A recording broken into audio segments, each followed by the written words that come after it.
It's YouTube Wednesday.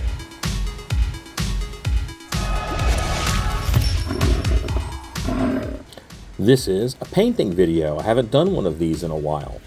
I'm actually in Fresno, California. This is going to be a set at Fresno Fright Nights. So if you're in that area, go see it. You'll see a lot of the Stiltby Studios team's work out there. Tools. I have a piece of cardboard and a spray paint can.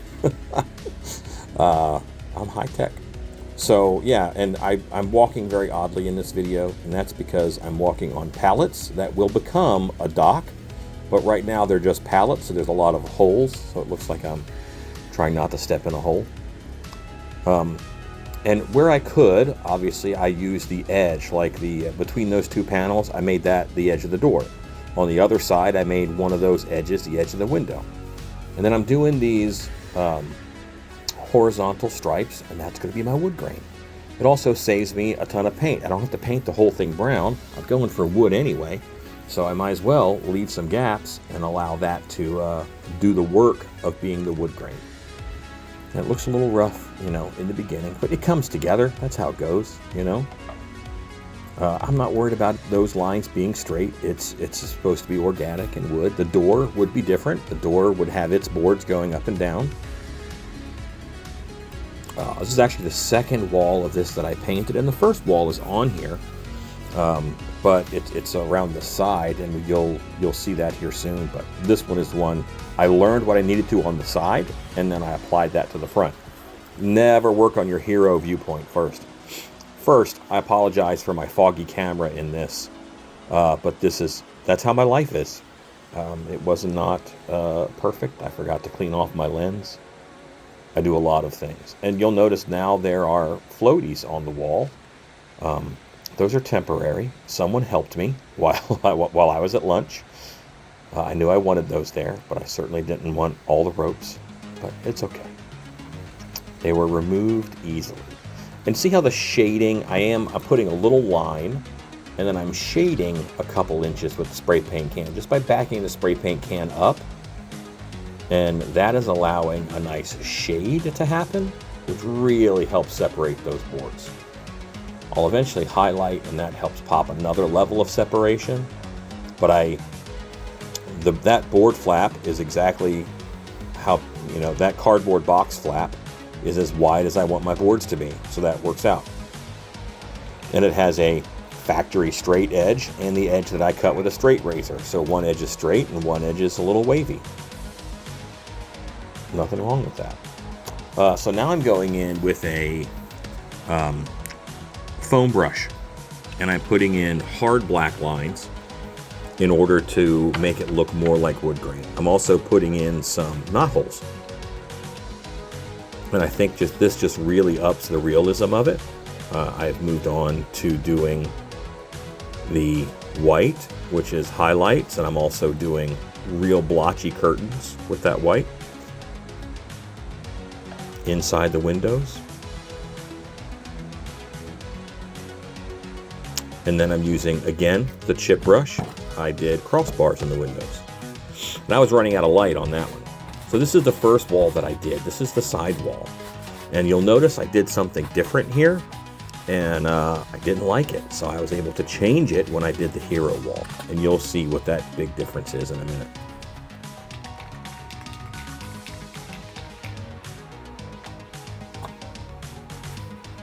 I love this shirt with skeletons taking a selfie.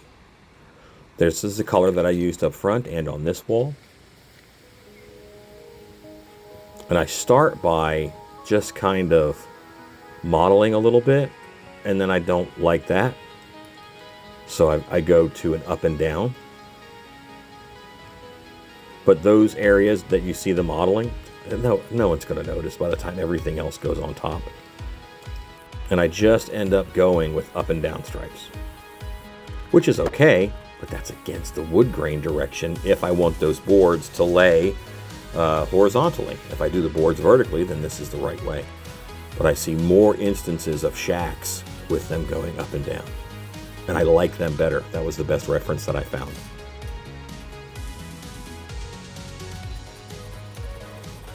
And this is me cutting, I believe I'm cutting a corner template.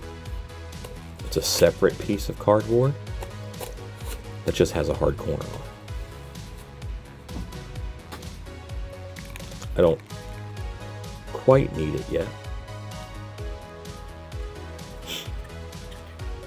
So this one I'm adding the windows in after. I'm not avoiding them. And again, I wasn't a huge fan of that process. I would rather leave the black and highlight it like I did on the front side. But there's always more than one way. And which side your stencil goes on is a big deal for where the depth goes, you know. It's important.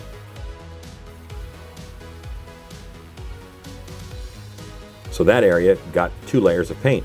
Doesn't need 2 layers of paint.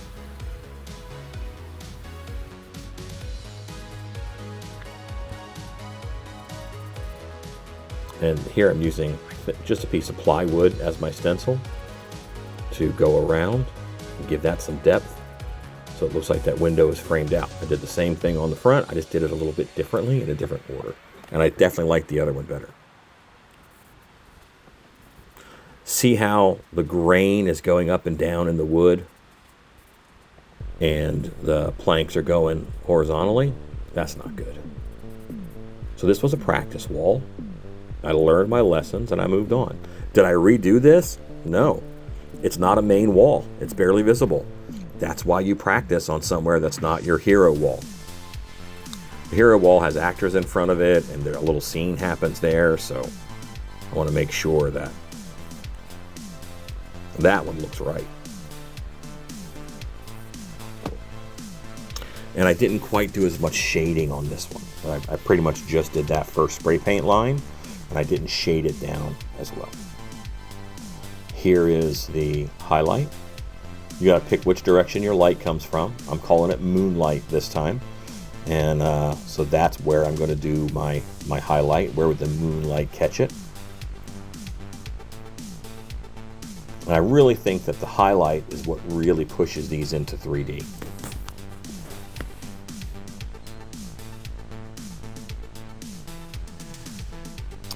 So this whole thing took me about 2.5 hours to paint. This style is very fast. Now I did it towards the end of the day. On the first day, it got dark on me, and then I just went back and finished it. But this side wall was in the morning, maybe you can tell by the sun, and then I went to lunch, and then right after that I did the other side. I don't know what this is sped up by or if it's sped up. Robert did the editing on this. Thank you, Robert, which is the only reason why we're getting a video out at this very busy time. I was going back and forth to Fresno quite a bit. I'm finally in Texas during the week, so we have a little more time to do some things. I do like what's happening with the wood, but I wish that was horizontal grain. And I didn't really realize it until I got back from lunch and looked at it from far away, and I really read the grain that way. And you notice I did the curtains here different also. I thought this was too nice and too fancy for the style of shack that I wanted. So I went with the tattered curtains, tattered windblown curtains up front. And then like the glass is dirty, I misted that with some black spray paint to calm that down. And here's my highlights on those cross members to really push them in front of those curtains. And this is how I'm doing that. And here's my wood grain. You guys get a better idea. I use black and brown spray paint to mix up a darker. And I end up going just straight black because I don't think that's dark enough. This 1-inch chip brush is very helpful. And I'm playing with the wood grain. You know, some are shorter. And this is what this wall is for. It's so I can play. It's so I can figure out what I like. What's my process? And once I really know it, then I do the front wall. Turns out I like the longer grain lines with the black. And I don't need quite as many of them. I'm pretty happy with how this project turned out. I just readjusted here. Oh, I had to make myself a taller brush. This one is set up to where I can't reach up there. So I taped that brush onto a broom. This is one of those foam brushes, and they give such nice hard lines. That's why I like them so much for these kind of projects. And I can use that for the bottom too. Not the most fun place to kneel down. Zoom. I figured out I like those long ones just as much as I like the little ones. They take half the time. Although I may be a little more sped up, I'm not sure. Yeah, this is just going in with my white, and I'm hitting all of my highlights on these boards. And we're getting it. So this is the other boat tour shack that I was painting. It's gotten a little bit propped out. There's the paint job that you guys saw me doing yesterday.